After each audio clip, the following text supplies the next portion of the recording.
there's one thing that Ryan and I have in common when it comes to how we view the Akashic Records, time and space, and how these different star systems, different lifetimes that we pick up on for you, how we see them.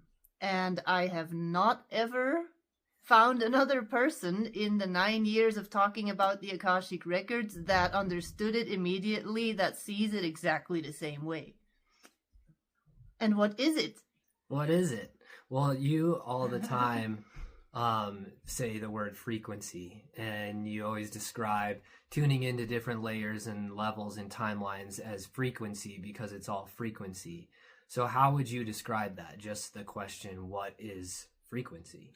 Yes, and I have mentioned this in a lot of videos, but I feel I have to do it again and again and again. It's one of these things that if you hear it again and again, each time that you hear it, you're going to get more and more of it. You're going to understand it more and more. So when I talk about other lifetimes, regardless of whether those are on another planet, in our history on planet Earth, I'm just going to refer to them usually as a different frequency, a different timeline, because that is what it is. When you look at your body as a radio, and a radio can receive a whole bunch of different radio stations, but it can only play one radio station at the same time. But sometimes you will notice that you can hear different channels, and that's basically what's happening when people start to become aware of their soul records, of the records that are available, that are existing all simultaneously. They're all different frequencies, and the radio that you are is receiving, basically is starting to be able to receive multiple things at the same time, multiple frequencies at the same time. So how does that translate to physical reality? Like, if someone is wanting to travel through time or to use frequency, like because I'm asking for myself, is like, how does frequency translate to physical reality? Like, what does it actually mean when we say another timeline is another frequency? Like, it feels like a very abstract type of concept. Yes. So the radio that you are can only really fully play one frequency at a time. So you are now fully experiencing this frequency, this lifetime. And that does not mean that the past lives, that they are actually in the past. Because these are still being played somewhere, but because your body is now playing this radio station, you are not going to be able to physically, of course, time travel there. And time and space are also overlapping, and that's something that we'll get into in a little bit. But basically, if you look at Atlantis, which if we travel through linear time, which is the time construct that we use to make sense of our experiences, we're going to go very, very, like, way, way down. We're going to go back and back and back and back in time. But in reality, if we stop traveling in this direction and we basically start traveling through different frequencies, we would end up in a frequency that is an exact match with that of the Atlantean frequency that is being played out somewhere still in creation. And so a part of us that was physical there, that is physical there, is still very much existing in that frequency. And that also explains why you can feel trauma from these other timelines so deeply in this body here. It's like your radio is picking up on the actual reality of this other radio station, and it's having a direct influence on your physical body here. So how does one travel through frequency? Well, people, because frequency, space, time, they're all connected, basically. and I have a few other videos on that. One is specifically titled The Non-Linearity of Time, and the second one is The Non-Linearity of Space. So people think, okay, we're going to travel to another star system, and they're taking a spaceship and they're traveling in the third dimension in a flat, basically, layer. This layer, they're going to try to find these other life forms that are existing in the other star systems. What they're going to find is a third dimensional version of these star systems that are connecting to these higher frequency versions of the star systems that we see in our soul records, where we see that we've lived lifetimes in the Pleiades, Sirius, Arcturus, Lyra, all these places. But then you're not going to find those experiences in this third dimensional version of these stars, because what you're going to find is maybe like a burning ball of fire. You're going to find a star, but it's because there are all these other overlays that are happening. And when you look at it also, time and space collapses at a certain point. And I definitely want you guys to go check out those other two videos. And there is a point where all of this basically becomes a different version of Earth, where you have this version of Earth, but when we would go to the frequency of the Pleiades, what you get is Earth in 200 years, or in a couple hundred years. So what you're then doing is time traveling, but you're also space traveling. And at the same time, the Pleiades is our past, and we've had lifetimes there, but it's also a version of our future. It's all a frequency that we are either exiting or entering into. Like, how does one or others get access to this frequency field? Yes. Basically, your body is the radio. So if you start to become aware of the fact that you can also change the station, but in the beginning, a lot of people, they're going to feel like, oh, they're going to be escaping into all these other the frequencies, the timelines, the past lives. It's very important to be fully anchored into the planet, into your body, into the here and now. Because if our bodies are the radio station for our other lifetimes, the frequencies where we have bodies that are incarnated there, then imagine what planet Earth is. Planet Earth is like the massive radio for all the other frequencies, all the other versions of Earth that are existing in the universe. Because we think, okay, if we go in space travel, we call these other star systems all these names and call them specific frequencies, specific dimensions, but in reality, we can collapse it all into this planet Earth, and there are specific places on this planet that have a direct connection in frequency to the other star systems, where you can immediately feel the frequency of Lyra, of the Pleiades, of Arcturus, and that is how you can go get closer, basically. Our cat attacking the plant from his PTSD trauma of fighting plants in a war in another life. Yes. Anyways. So you can go to specific countries and actually feel connections to specific star systems.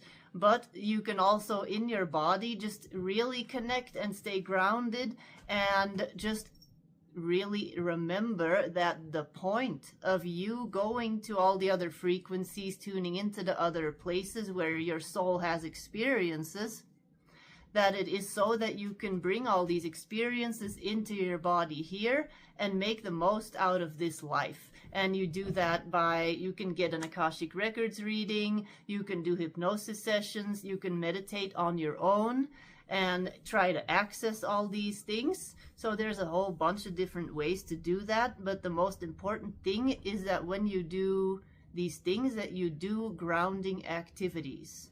Yeah, the body. Mm-hmm. It's so abstract until we bring it into the body. And I think that's like, it's all the chakras, it's all, those are the dimensions, it's all in our body. Mm-hmm. So all we have to do is close the gap, like you're saying, of the space, of the distance, and realize that like we are the Akashic Records, basically. Mm-hmm. And I really don't like,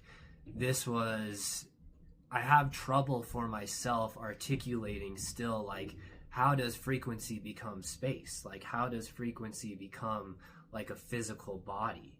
And I don't know if it's possible for like that gap to be fully closed right now, but it doesn't need to be, because it's all just this feeling in the body, and it's all just being connected to the unity, because then it becomes less about connecting to these other lives and just more about connection and love, and the love then connects you to these other lives, I guess, right? Yes.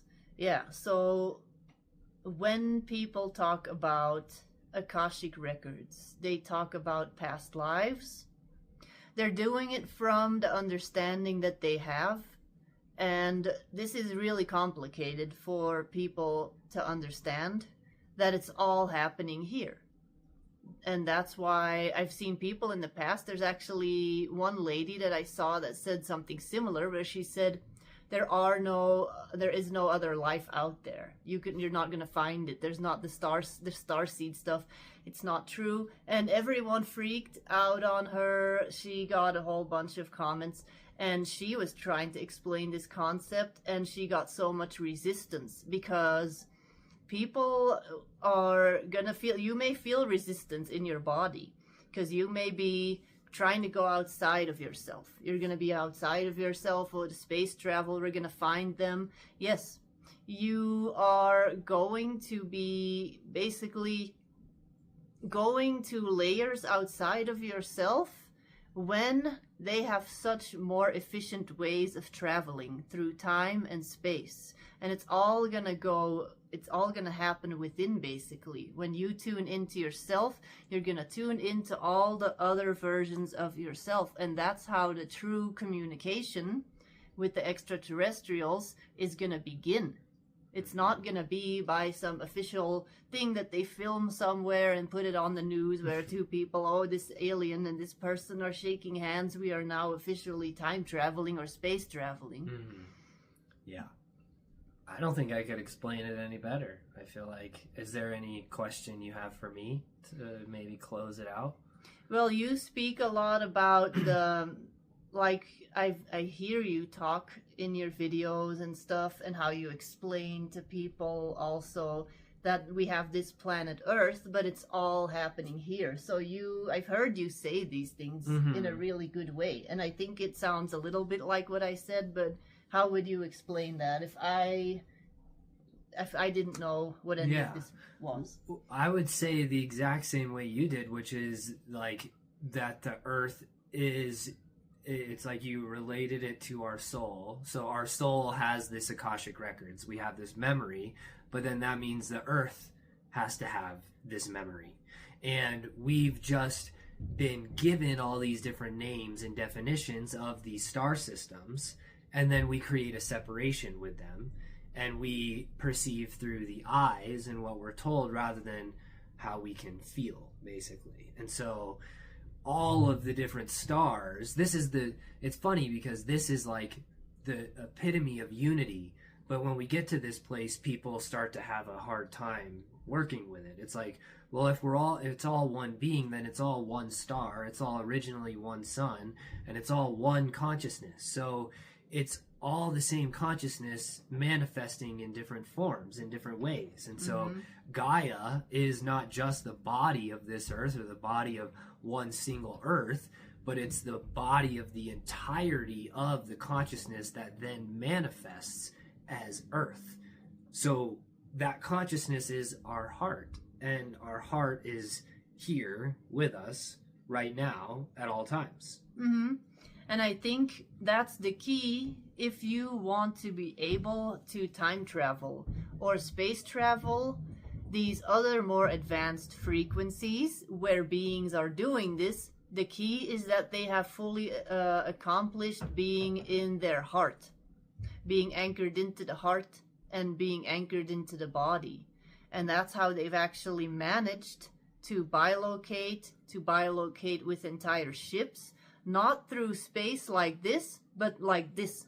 They're going through portals, and that is how they're traveling. And that is how time travel can also then become timelines overlapping with beings coming from other frequencies in here, in Back to the Future and to the past. And then it becomes complicated. But the thing is, if we think that it's all separated from us, that these things cannot overlap, then it's not going to be possible yet. Yeah. I'll close it off my participation with what I said in a podcast recently, which is the distance we create between our conscious identity and our soul in this incarnation or in any incarnation is then the distance we have to close in the soul realm to get fully back and merged into source. So beings who are not embodied have a bigger distance between their conscious self and their soul identity. So then when they die or they leave their physical body, they have a very far way to go because they've created a distance in their perception. So it manifests as this physical distance, which would be them not tuning in to the different frequencies of the different dimensions. Because if we're trying to get back to the origin point, we have to then get back through the dimensions. So if we tune into those frequencies, we're then closing the gap. And then death is just a process of being connected into that source already. Therefore, like you're saying, you've time traveled, therefore you've space traveled, and you don't have a distance to close with your soul self. Yep. So if you are interested in receiving a reading where you learn more about the multidimensionality of your soul in the way that we explain it, you can either book a session with Ryan or a container with him, or you can get a whole bundle with me that comes with images, that comes with a playlist. We each have our own unique way of giving you this information, but this is going to be the way that we offer you the insights. We're not really going to say your past life here or there, because we see it all as now you are now working with all of this frequency information. Yeah. Two more plugs. The Dragon Codex introduction and the Melchizedek and Essenes live stream, both of those recorded course modules go more in depth around these specific topics, and then also our Dragon Codex container. If anyone is interested in that and feel called to that, these are definitely the types of things that we would be diving into in that container as well. So all at thegoldendragontemple.com. Yes. And there's also a free Akashic Records lessons playlist that I have on YouTube where I explain these things in separate, smaller videos where you can understand it at your own pace, kind of. And we could put that in the description of the post for Substack, at least. So, bye-bye. Bye-bye.